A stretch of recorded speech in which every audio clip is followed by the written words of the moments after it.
আসসালামু আলাইকুম প্রিয় দর্শক, আবারও নতুন একটি পর্ব নিয়ে আপনাদের মাঝে হাজির হয়েছি।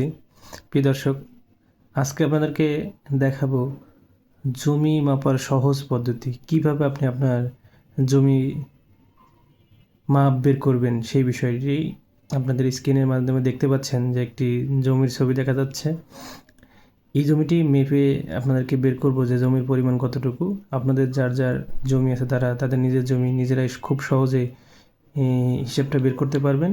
এই পুরো ভিডিওটি যদি দেখেন তাহলে অবশ্যই আপনাদের জমি জায়গার যে হিসাব আছে সেটি আপনারা নিজেরাই নিজেদের জমি জায়গার হিসাব বের করতে পারবেন অন্য কারো সাহায্য ছাড়াই। তো চলুন দেখে আসা যাক আজকে জমির হিসাব কীভাবে বের করা হবে। প্রিয় দর্শক, আমি সময় স্বল্পতার কারণে আগেই আপনাদের জন্য এই জমির ছবিটি এঁকে রাখছি এবং এটি হচ্ছে জমির দৈর্ঘ্য। এখানে আমরা ধরে নিয়েছি 150 ফিট এবং দৈর্ঘ্য এটি, এবং নিচের দৈর্ঘ্য হচ্ছে 130 ফিট এবং প্রস্থ হচ্ছে 80 ফিট এবং এই পাশের প্রস্থ হলো 60 ফিট। এখন আমরা এটার হিসাবটা বের করব। প্রিয় দর্শক, চলুন হিসাবটা কীভাবে বের করা যাবে। এটি হচ্ছে, আমরা যদি এখানে হিসাবটা বের করি, গড় দৈর্ঘ্য, আমরা জমির গড় দৈর্ঘ্য বের করব। গড় দৈর্ঘ্য কীভাবে বের করতে হয় সেটি হচ্ছে, যদি আমরা গড় দৈর্ঘ্য, উপরের দৈর্ঘ্য কত আছে 150,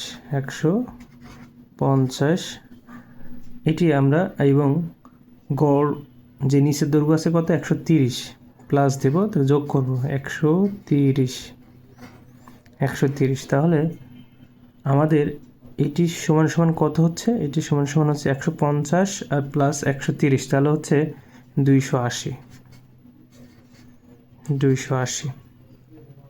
এই 280কে যখন আমরা 2 দিয়ে ভাগ করব, ভাগ এই 2, তাহলে এই যখন 2 দিয়ে ভাগ করব তখন এটির পরিমাণ আসবে, আমরা আগেই এটি হিসাব করে রেখেছি প্রিয় দর্শক, এটা হবে 140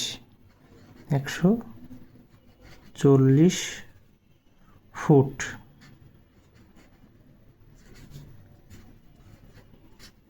প্রিয় দর্শক, এটি চলে আসে 140 ফুট। এবার আমরা, এটা হচ্ছে জমি।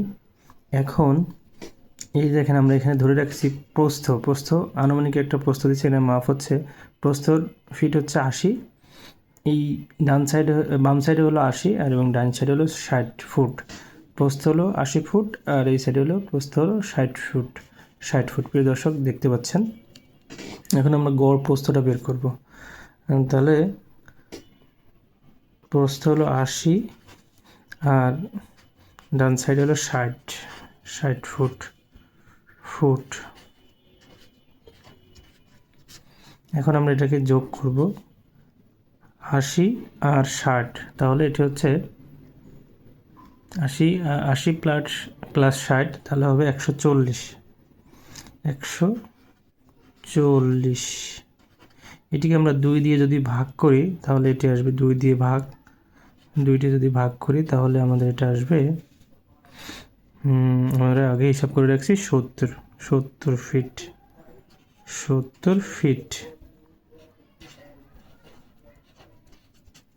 ফিট বা ফুট, যেটা আপনারা বলেন।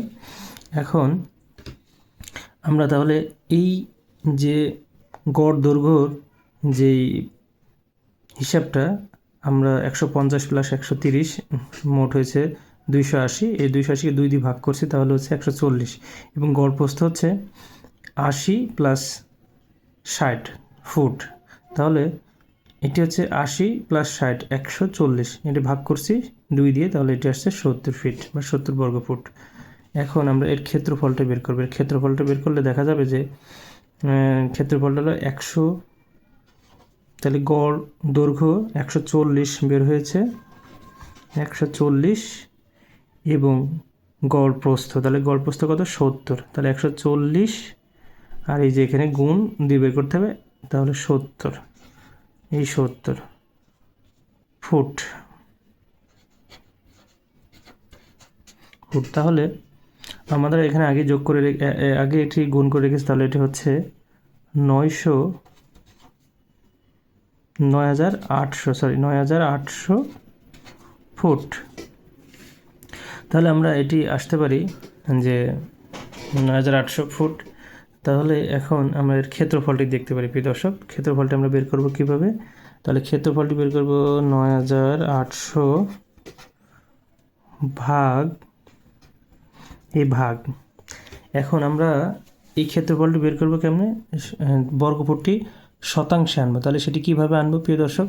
বর্গফুটটি আমরা যখন শতাংশে আনবো তখন দেখেন প্রিয় দর্শক, আমি কিন্তু এখানে কিন্তু আপনাদের জন্য একটা লিখে দিয়েছি যে সুতরাং যখন আমরা এই যে আমরা এই ১৪০ গুণ ৭০ ফুট দিয়ে এটা বের হয়েছে ৯৮০০ ফুট।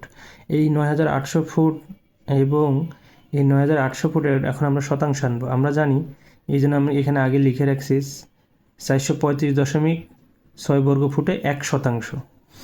এই ৪৩৫.৬ বর্গ ফুটে ১%, এটি আমরা এখন এই যে ৯৮০০ যে ফুটটি আছে এটি আমরা শতাংশে বের করব। শতাংশে বের করতে হলে আমাদের এখানে কী করতে হবে? আমাদের এখানে এই ৪৩৫.৬